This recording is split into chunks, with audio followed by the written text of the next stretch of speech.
سج گئی دوستو بزم نوری، ہم دلوں کو سجائے ہوئے ہیں۔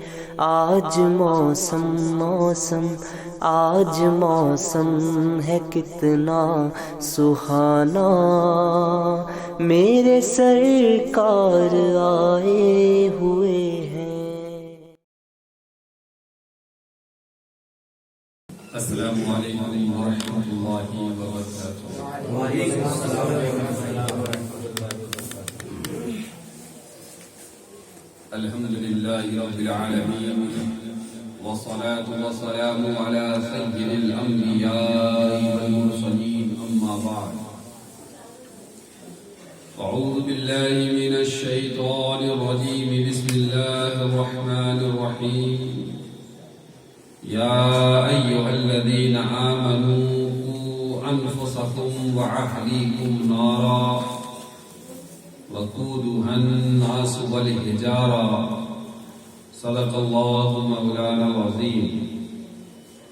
فقال اللہ تبارک وتعالی فی شان حبیب المصطفى، ان اللہ وملائکتہ یصلون علی النبی یا ایھا الذین آمنوا صلوا علیہ وسلموا تسلیما۔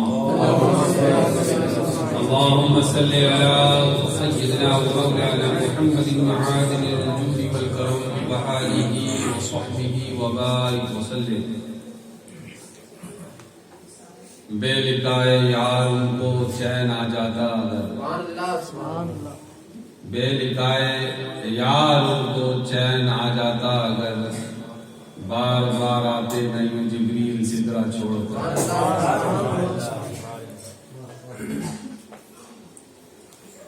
ادم سنتے ہیں نا آپ لوگ، ادم ابھی سنے ہمارے صوفی صاحب، ادم سے لائی ہے ہستی میں آرزوئے رسول، کہاں کہاں لیے پھرتی ہے جسم۔ ادم، یہ شعر پڑھتے ہوں گے لیکن میرے کو نہیں لگتا کسی نے ابھی تک اس کی تشریح آپ کو سنائی ہوئی۔ ادم کہتے ہیں نہ ہونے، ادم کے معنی جو چیز نہ ہو، اسی سے بنا ہے معدوم ہونا، یعنی جس کا وجود ہی نہ ہو۔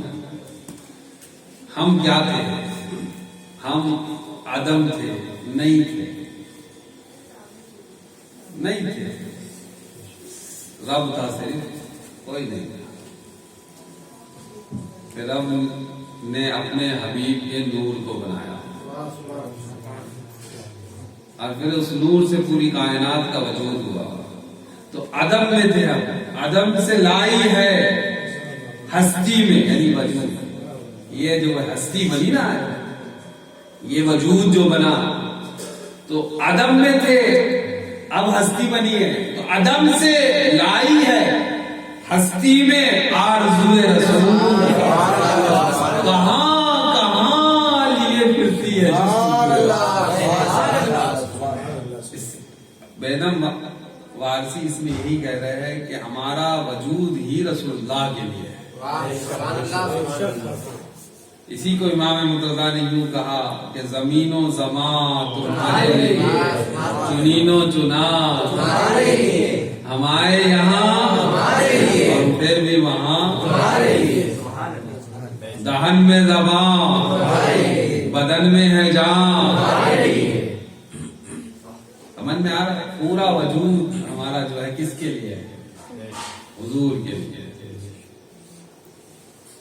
ابھی معراج گئی نا، شب معراج،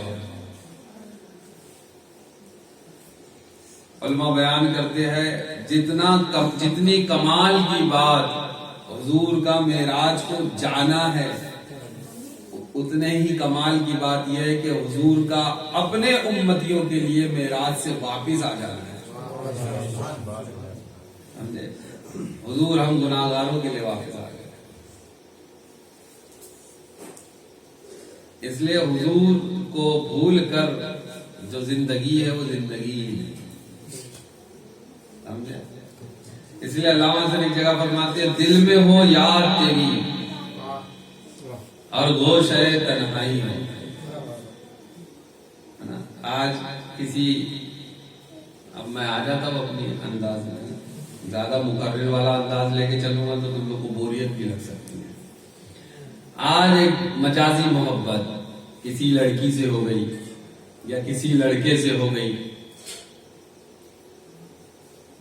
تو کونٹا پکڑ لیتے، ڈپریشن کا مریض ہو گیا ہے، ذہنی تناؤ میں مبتلا ہو گیا ہے، اندھیرے میں بیٹھتا ہے، ٹیرس دکھتی ہے، روم بند، اندھیرے میں بیٹھا ہے، گراؤنڈوں کے چکر لگ رہے ہیں، وہ بھی رات میں ہوتا ہے نا. لیکن ایک عشق حقیقی حضور کا عشق ہے. فرماتے ہیں دل میں ہو یاد تیری اور وہ شے تنہائی ہے، پھر تو خلوت میں عجب انجمن آ رہی ہے. کبھی ایسے بھی حضور کو یاد کر کے دیکھو، کبھی تنہائی میں بیٹھ کر حضور کے احسانات کو یاد کر کے دیکھو. پھر اگر آنکھیں اشک بار نہ ہوئی تو پھر اپنے ایمان کے بارے میں سوچنا. دل میں ہو یاد تیری اور گوشہ تنہائی ہو، پھر تو خلوت میں عجب انجمن. اور اس نعت کا ایک شعر اور ہے، فرماتے ہیں آج جو عیب کسی پر نہیں کھلنے دیتے، آج ہزاروں عیب ہے حضور کی وجہ سے بچ گئے، وگرنہ سابقہ امتیں جو تھی ان کا عالم یہ تھا کہ رات میں جو گناہ اپنے گھر میں چار دیواری کے اندر کرتے، صبح ان کے دروازے پہ لکھ دیا جاتا اللہ کی طرف سے کہ اس نے رات میں کیا کانڈ اندر کیا. سمجھ میں؟ لیکن حضور کا یہ کرم ہے کہ رب نے فرما دیا قرآن میں، مفہوم یہی ہے کہ اے محبوب ان کو میں عذاب نہیں دوں گا کیونکہ آج اس میں جلوہ فرما. اور حضور فرماتے ہیں قیامت میں بجا لوں. سمجھ میں نہیں سمجھے؟ آپ کے اندر جوش ابھی نہیں آ رہا ہے. حضور کی وجہ سے یہاں عذاب سے بچ گئے اور کل قیامت میں حضور بچا لیں گے. شفاعت حضور کی ہے نا. ڈر تھا کہ عصیاں کی سزا اب ہوگی یا روزے جزا. ڈر تھا کہ میرے گناہوں کی وجہ سے ابھی گرفت پڑے یا قیامت میں پکڑا جاؤں. ڈر تھا کہ عصیاں کی سزا اب ہو یا روزے جزا. دی ان کی رحمت نے صدا یہ بھی نہیں وہ بھی نہیں. آج جو عیب کسی پر نہیں کھلنے دیتے، کب وہ چاہیں گے میری حشر میں رسوائی. تو وہاں حضور کو بھول کر زندگی نہیں ہے.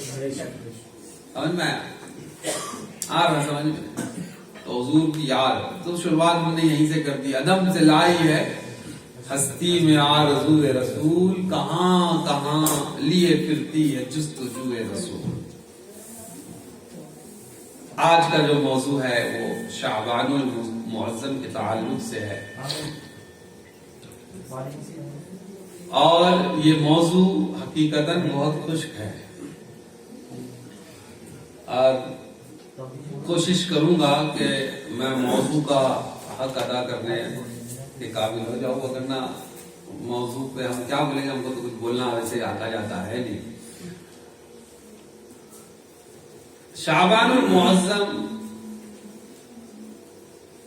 وہ مہینہ ہے کہ رمضان کے بعد میں اگر نبی اکرم نور مجسم صلی اللہ علیہ وسلم سب سے زیادہ روزے جس مہینے کے رکھتے وہ شعبان کا مہینہ ہے. حضرت عائشہ صدیقہ طاہرہ رضی اللہ تعالی عنہا جو ہے اس کی راوی ہے، فرماتی ہے کہ حضور کثرت کے ساتھ جو ہے شعبان المعظم کے روزے رکھتے، صرف چند روزے چھوڑتے، کیونکہ رمضان کے پورے روزے مہینے کے رکھنا وہ فرض ہے. تو چند روزے چھوڑ کر رسول اللہ صلی اللہ علیہ وسلم اس ماہ میں پورے ماہ جو ہے روزہ رکھتے تھے. اور یہ روزہ نفل ہے، یہ روزہ نفل ہے، نفل روزے. کیونکہ فرض جو روزے ہے وہ رمضان کے مہینوں کے اعتبار سے، باقی منت کے جو روزے تھے وہ الگ ہوتے ہیں. یعنی فرض جو مہینے کے روزے ہیں وہ رمضان کے ہیں. تو رمضان کے علاوہ حضور جو سب سے زیادہ روزے رکھتے ہیں وہ شعبان المعظم کے رکھتے ہیں. لیکن یہاں ایک نقطہ آپ تھوڑا سا غور سے سماعت کر لیں کہ ایک چیز ہوتی ہے فرض. ابھی موٹا موٹا سمجھا رہا ہوں، زیادہ اگر اس کی میں آپ کو دقیق لینگویج میں جاؤں گا تو آپ کے سمجھ میں نہیں آنے والا. دو چیزیں ہوتی ہیں، ایک ہوتی ہے جس کا کرنا ضروری ہے اور ایک چیز ہوتی ہے جس میں اختیار ہوتا ہے، وہ نفل ہے، وہ نفل ہوتی ہے. فرض واجبات سنت موقع ان کو کرنا ہے. اس کے علاوہ جو ہے وہ نفل ہے کہ اس کو کرے تو ثواب، اگر چھوٹ جائے تو کوئی بات نہیں. تو کوئی شخص اگر اس پہ سختی کرے کہ حضور تو مہینے بھر کے روزے رکھتے تھے، شعبان کے تو قوم نہیں رکھ رہی، تو یہ تانا بھی نہیں دینا چاہیے. آج کل خطبہ حضرات جو ہے وہ جوش خطابت میں بول گزرتے ہیں، لیکن شریعت نے ہمیں اس پر اختیار دیا ہے، چاہے تو رکھے چاہے تو چھوڑے. جب رجب المرجب جو پچھلا مہینہ جو گیا ہے اس کا چاند نظر آتا تو اللہ کے نبی علیہ التحیۃ والثناء اللہ کی بارگاہ میں دعا فرمایا کرتے تھے. فرماتے اللہم بارک لنا فی رجب و شعبان وبلغنا رمضان. اس میں تینوں مہینوں کا ذکر ہے. فرماتے اے میرے رب برکت نازل فرما رجب میں اور شعبان میں، اور ہم کو ملا دے یا ہم کو نصیب کر دے رمضان کا مہینہ. تو اس سے بھی پتہ لگا کہ یہ 3 مہینے بڑے برکت والے ہیں. لیکن جتنا اہتمام ہم نے ان مہینوں کا کرنا ہے وہ نہ کر کے ہم رسومات میں زیادہ پڑ جاتے ہیں. یہ وہی مہینہ ہے کہ حضرت عائشہ صدیقہ طاہرہ رضی اللہ تعالیٰ نے اس کی راوی ہے، فرماتی ہے کہ ایک شعبان کی 15ویں شب کو میں نے رسول اللہ صلی اللہ علیہ وسلم کو اپنے بسترے پہ نہ پایا تو پھر میں نے تلاش کیا تو میں نے دیکھا کہ نبی اکرم نور مجسم صلی اللہ علیہ وسلم جنت البقیع میں، جنت البقیع مدینہ المنورہ کا قبرستان ہے، رسول اللہ وہاں جلوہ فرما ہے. تو میں نے فرمایا یا رسول اللہ آپ اس رات میں یہاں کیسے، اور دعا فرما رہے ہیں. فرمایا یہ بڑی برکت والی رات ہے اور اللہ اس رات میں مومنین کی کثرت کے ساتھ میں مغفرت فرماتا ہے سوائے 2 لوگوں. ایک وہ جو شرک کرتا ہو یعنی مشرک، اور ایک وہ جو عداوت رکھتا ہو. ایک حدیث پاک میں آیا ایک مشرک اور کینہ باز، کینہ رکھنے والا. ایک روایت میں آیا کہ کینہ باز اور ناحق قتل کرنے والا. لب لباب اس کا یہ ہے کہ مشرک، کینہ باز، عداوت رکھنے والا یا ناحق کسی کو قتل کرنے والا اس رات بخشا نہیں جاتا. یہ بخشش کی رات ہے. جو 15 شعبان کی شب ہے وہ بخشش کی رات ہے. اللہ اس میں بخشتا ہے لوگوں. لیکن اب جو لوگوں کو بخشا نہیں جائے گا ان پہ ذرا غور کرے. مشرک جو شرک کرتے ہیں لیکن ان سے بھی ہمارا کوئی تعلق نہیں، الحمدللہ یہاں جو ہے سب مومنین ہیں. لیکن ایک قلبی مرض ہے وہ ہے عداوت یا کسی سے کینہ رکھنا. یہ بڑا برا فعل ہے اور پورے معاشرے کے اندر یہ تقریباً لوگوں کے اندر پایا جاتا ہے. اب تقریباً بول رہا ہوں تو کل اس سے مراد نہیں ہے، یعنی زیادہ تر لوگوں کے اندر یہ چیز ہے. اور میں یہ بھی دیکھتا ہوں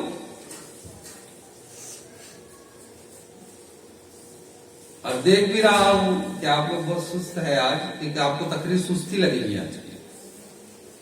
تو میں اس کا بھی ازالہ کر دوں اس بات کا کہ مقصود ہے اس بزم میں، یہ بزم ہے نا، مقصود ہے اس بزم میں اصلاح مفاسد. نشتر جو لگاتا ہے وہ دشمن نہیں ہوتا. اس لیے میں شعبان کی فضیلت کے ساتھ ہم اپنے ہی معاشرے کو تلاشیں گے تھوڑا کہ ہم کہاں کریں. عداوت، کینہ پروری جو ہے لوگوں کے اندر بہت بڑھ گئی ہے.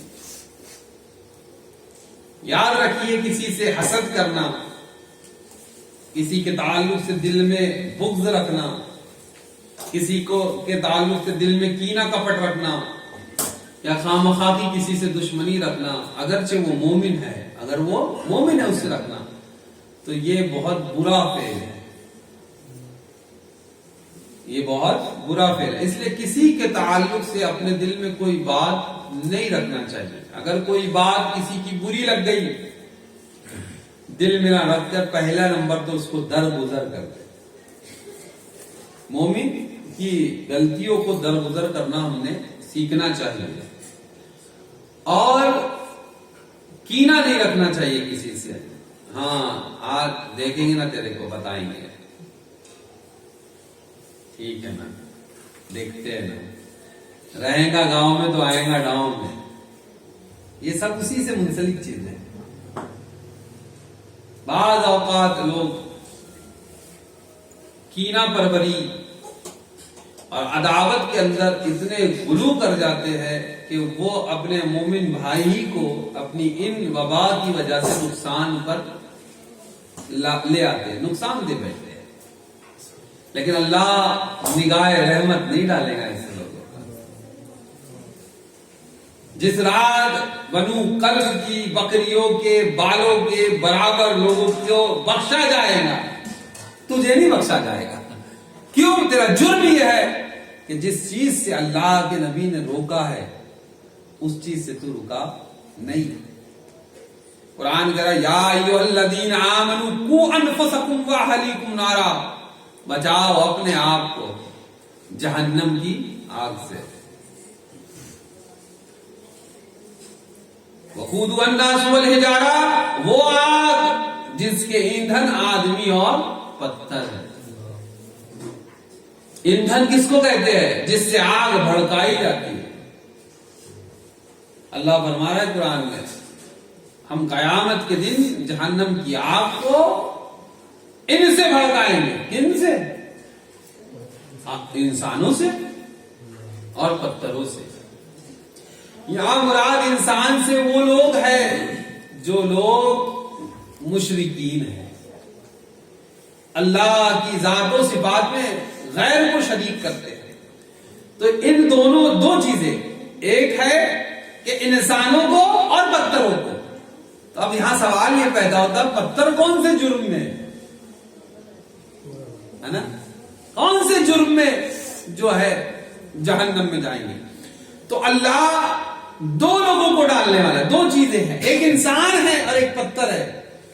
مفسرین فرماتے ہیں کہ یہ مشرکین کی جماعت جو ہوں گی نا، یہ جن بتوں کو پوجتی تھی ہے نا، بت جو تھے پتھروں سے بنتے ہیں نا تراش کے، تو جن پتھروں سے یہ بت بنے ہوں گے، اللہ ان پتھروں کو بھی ان بتوں کو ان کے سامنے جہنم میں ڈالے گا. تو لو جن کو تم نے اپنا معبود بنایا تھا، آج ان کا بھی ٹھکانہ وہی ہے جو تمہارا ٹھکانہ ہے. دونوں کو اللہ کہاں ڈالے گا؟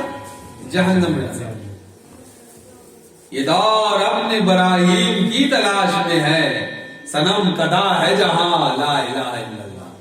اقبال کہتا ہے یہ دور اپنے براہیم کی. براہیم اصل میں یہ وزن بیٹھانے کے لیے ابراہیم کو براہیم کیا ہے، اس نے الف گرا دیا شروع کا.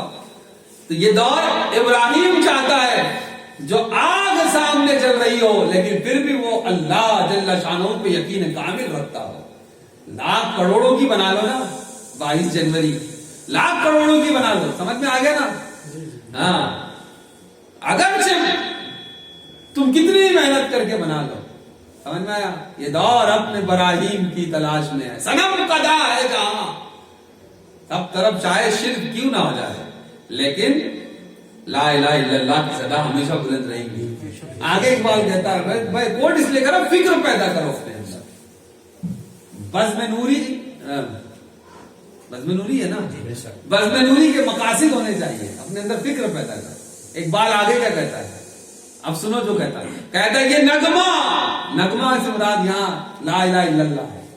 فرماتا ہے یہ نغمہ فصل گل و لالا کا محتاج نہیں.